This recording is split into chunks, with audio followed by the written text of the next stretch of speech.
Today, we'll delve into the story of Belial, a fallen angel who is seen as one of the leaders of demons in Jewish and Christian traditions. Over centuries of storytelling, Belial's image has evolved, carrying various meanings and associations. To understand where this dark figure originated, we'll start by exploring some of the earliest references. Belial is first mentioned in the Dead Sea Scrolls, ancient Jewish texts written between the 3rd century BC and 1st century AD by a sect called the Essenes.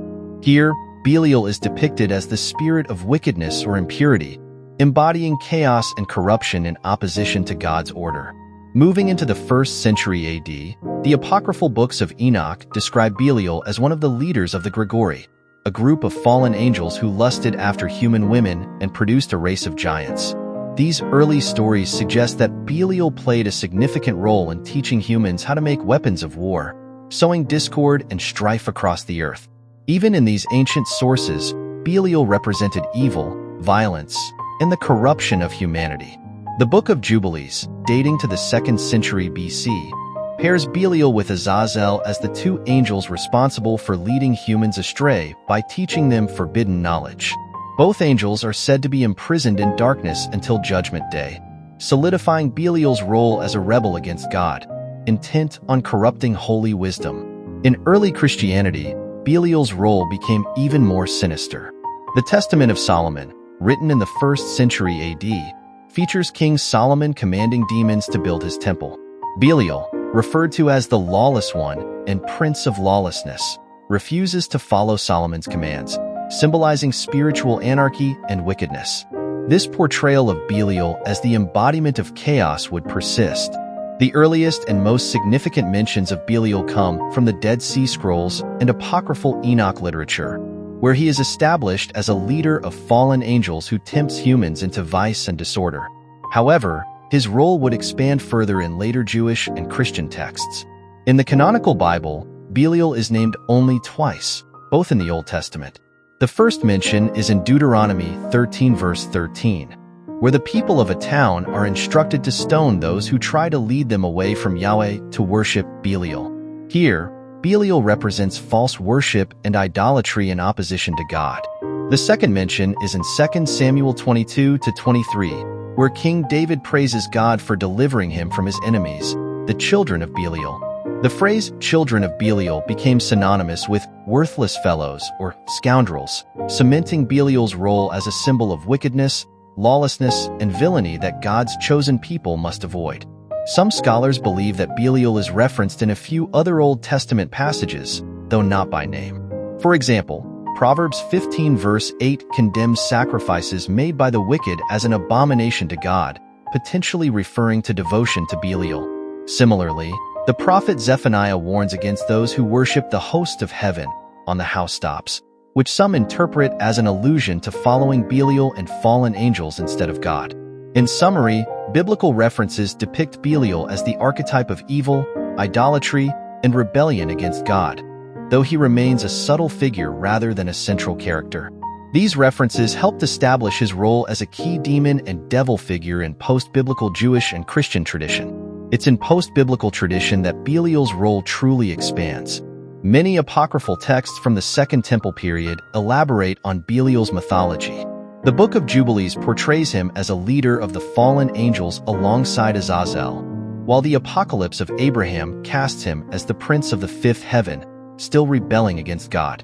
Early church fathers further solidified Belial's role, with Origen in the 3rd century AD referring to him as the spirit of fornication, whose purpose is to corrupt humanity through vice.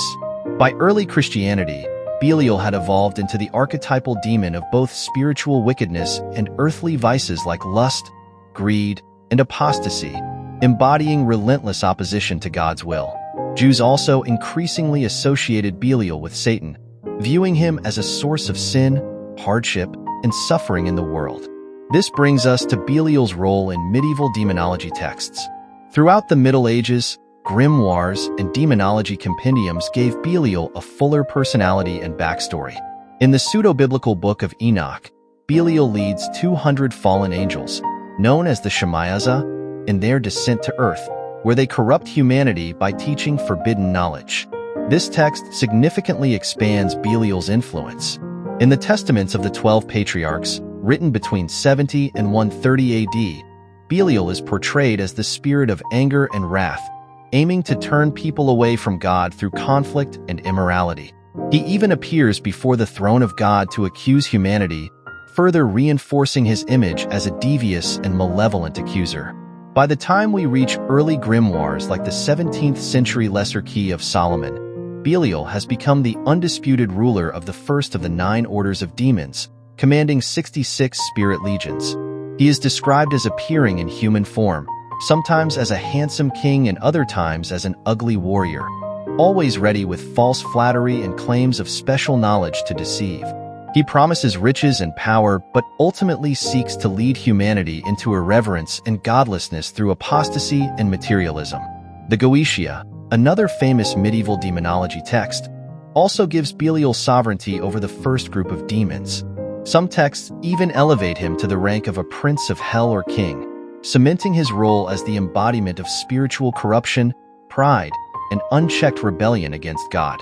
In Kabbalistic texts from this era, Belial is often conflated with Samael, the archdemon, and sometimes with Satan or the fallen angel Lucifer. Samael Belial remains entrenched in sin and deception, eager to lead both demons and humans away from God's light. By medieval times, Belial had become the ultimate representation of spiritual and moral corruption, constantly tempting humanity towards vice and rebellion against God. In more modern Western culture, Belial continues to symbolize pure, unrestrained evil. In John Milton's 17th century epic poem Paradise Lost, Belial appears among the rebel angels scheming in hell after their fall from heaven. Though not a major character, his name evokes images of cunning deception and defiance towards God. In the 19th century, Eliphas Levi, a key figure in modern occultism, identifies Belial with the dark pseudo-deity Baphomet, representing sensuality, doubt, and materialism.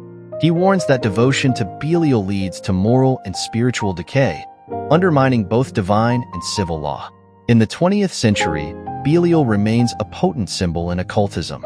He is sometimes linked with Satanism and aligned with egocentric philosophies that embrace human passions and defiance of higher authority. Contemporary authors continue to explore Belial's influence, such as in the Hellboy comic books and films, where he appears as one of the 7 kings of hell, a powerful ruler of demonic legions constantly seeking supernatural influence.